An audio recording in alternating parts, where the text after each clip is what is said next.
and then it's just actually a lot of my friends a lot of us are queer or like identify as like bisexual or like are somewhere in the community, and like those are the hockey fans that I know. So it's always weird to then like leave that little pocket of social media and then just look at the main page and be like, oh, there's homophobic slurs. Cool.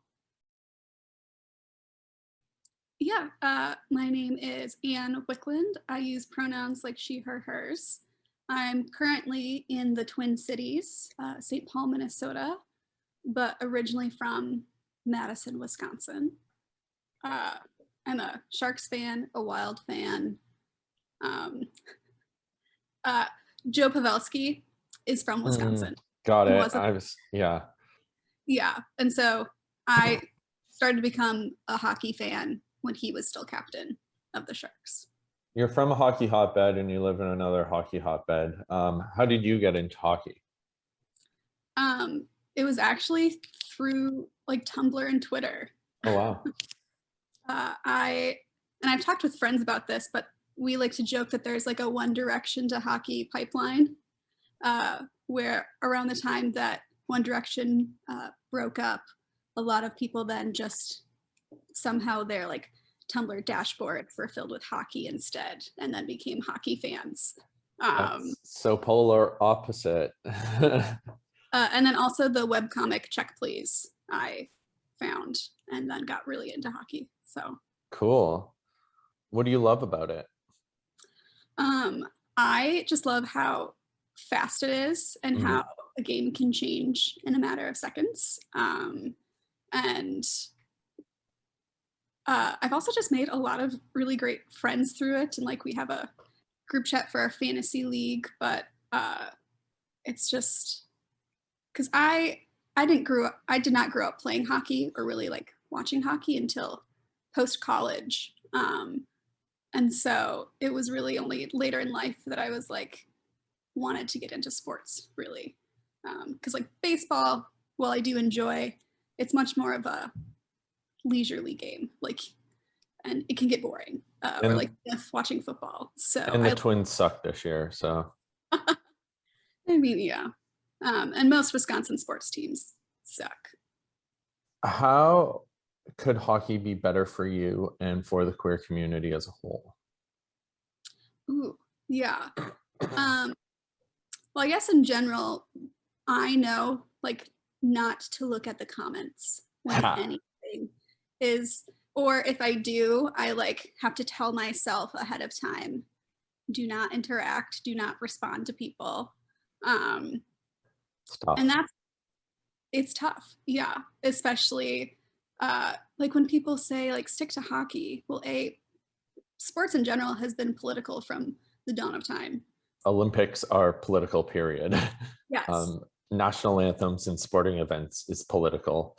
Celebrating the military is political. Celebrating police is political. Like it's all political. It's all political. It's just those are the politics that you like. So it's anyway. Miracle on Ice was political. Like that's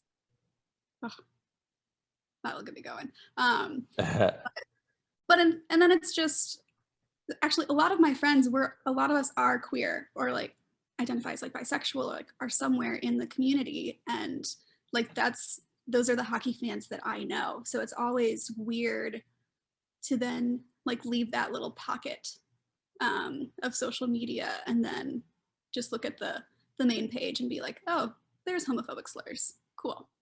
Yeah, it's tough. And I think also our ability or our want of equality in society shouldn't be political. It shouldn't be a political like identity, or it should just be a right of human beings. Exactly. Yeah. It's interesting though, having that sub like sect of like your safe space, that has to be nice. Yeah. But you probably also would want that on the main stream. Oh, I'd love that. Yeah. Cause like we have so much fun. And I think part of it is, I mean, obviously, like I enjoy sports and I like take it seriously or whatever, but some people take sports way too seriously, to the point where like it's not fun anymore. Hmm.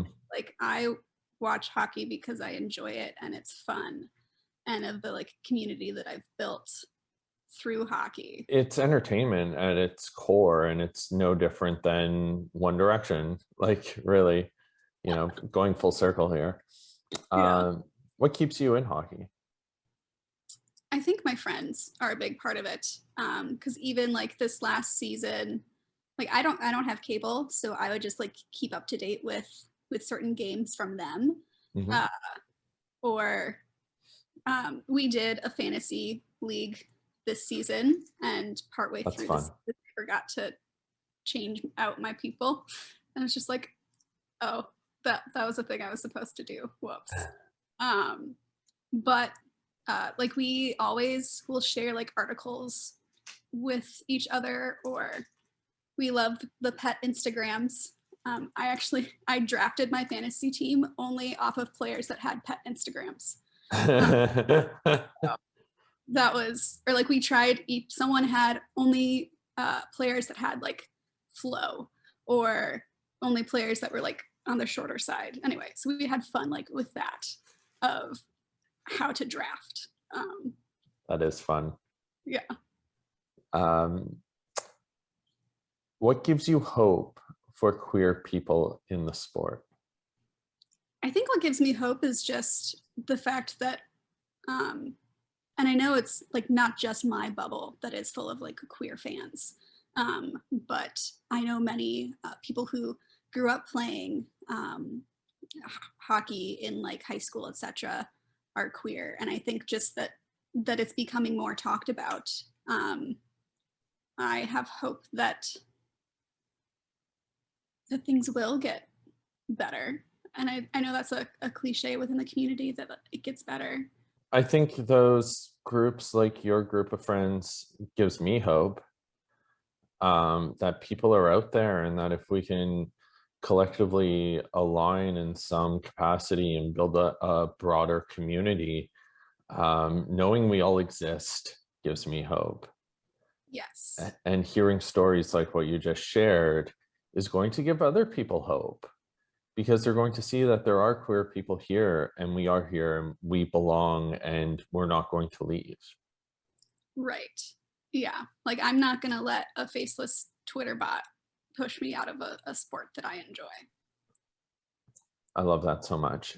Is there anything else you'd like to add?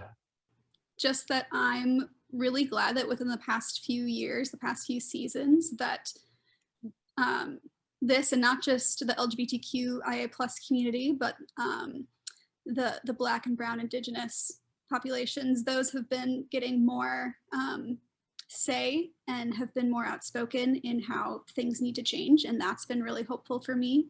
That it seems like those groups are getting more space for their voice, because we're not voiceless. We've just never been given the space to use our voices. So I'm, yeah, that's what I got. That's awesome. That's so good. Um, and I really want to thank you for joining us. I appreciate you. I appreciate how you pick your fantasy teams, and keeping you and keep growing that circle. Thank you. Yeah, and thank you so much for doing all of these interviews. I'm really looking forward to seeing what happens with them. Thanks. Me too.